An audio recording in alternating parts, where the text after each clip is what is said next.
আনআমি বাল হুম আযাল।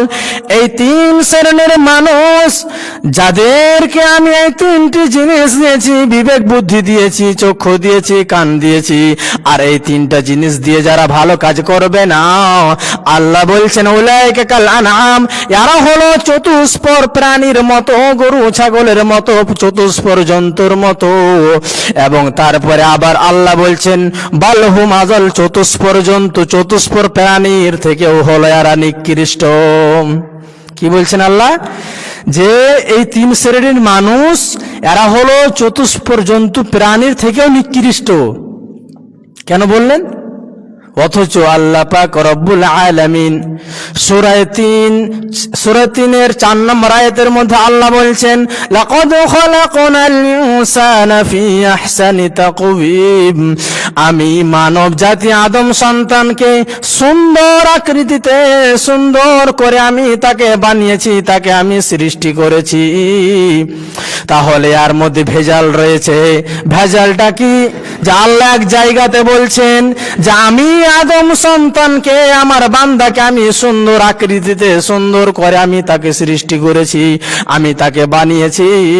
এবং সূরা আরাফের ১৭৯ নম্বর আয়াতের মধ্যে বলছেন যে তারা হলো কুকুর ছাগলের মতো, তারা হলো পশু প্রাণীর মতো।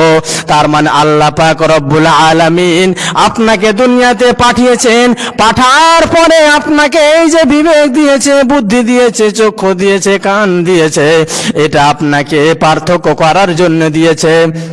বন্ধুরে আমার, এবার আল্লাহ যে কথাটি বলেছেন চতুষ্পর জন্তুর থেকে নিকৃষ্ট, সেটার একটি উদাহরণ দিচ্ছি আমি আপনাকে। দেখবেন আমাদের মুসলিমের ঘরে সেটা করা জায়েজ না, সেটা হলো কুকুর পোষা, বাড়িতে কুকুর রাখা। যে আল্লাহ রাসূল বলেছেন কোন ব্যক্তি যদি বাড়িতে কুকুর রাখা হয় তাহলে ওই বাড়িতে রহমতের ফেরেশতা ঢুকবে না, ওই বাড়িতে কখনো বরকত আসবে না। কিন্তু দেখবেন অনেক হিন্দুরা কি করে? ওই কুকুর পুষে। এবার আমি আপনাকে বলছি যে আল্লাহ কেন বললেন যে একজন মানুষ তারা হলো পশুর থেকেও নিকৃষ্ট? কেননা দেখবেন একটি পশুকে যদি কোনো খাদ্য দেওয়া হয়, আর ওই খাবারটি যদি তার রুচি সম্মত না হয়, দেখবেন ওই গরু হোক, কুকুর হোক, কোন প্রাণী হোক, কখনো ওই খাবারে মুখ দিবে না। সে সারাদিন না খেয়ে থাকবে তাও ভালো, কিন্তু ওই খাবারে কখনো মুখ দিবে না।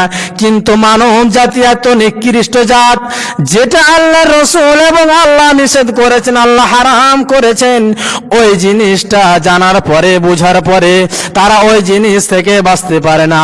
বন্ধুরে আমার, দেখেন একটি পশু যেটা তার রুচির সম্মত না, যেটা তাকে আল্লাহ খেতে নিষেধ করেছেন, সে একজন পশু হওয়ার সত্ত্বেও তার সামনে যদি ধরুন একটি কুকুর, তার খাবার হলো গোশত, মাংস বা কোনো খাবার জাতীয়, তার সামনে যদি আপনি কোনো গাছের পাতা যদি তার সামনে দিয়ে দেন, সেই কুকুর কখনো খাবে না, সেই কুকুর কখনো খাবে না। কেননা সেটা তার খাদ্য, সেটা তার খাবার না, সেটা তার খাবার না। মানুষ জানছে যে এটা নিষেধ, এটা খাওয়া যাবে না, তার সত্ত্বেও খাচ্ছে। দ্বিতীয় নম্বর উদাহরণ একটা আমি আপনাকে বলছি। একজন ব্যক্তি, একটি হিন্দু ব্যক্তি, যে আল্লাহ যে বলেছেন যে মানুষ এবং পশুর মধ্যে পার্থক্য, সেটা আমি আপনাকে আরো একটি উদাহরণ দিয়ে বুঝাচ্ছি। একজন ব্যক্তি একটি রাস্তার ধারে কুকুরের বাচ্চা পড়ে, মানে রাস্তার ধারে পড়েছিল। ওই কুকুরের বাচ্চাটিকে হিন্দু ব্যক্তি বাড়িতে নিয়ে এসে তাকে লালন পালন করে, বড় করে, আদর যত্ন স্নেহ করে খাবার দিয়ে তাকে বড় করলো।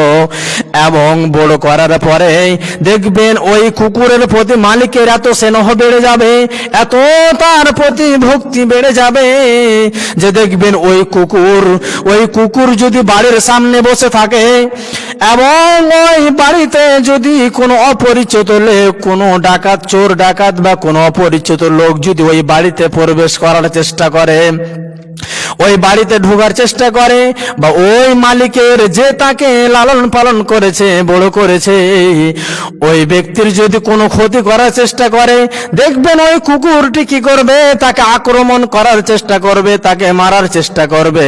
বন্ধুরে আমার, দেখেন একজন পশু হওয়ার পরেও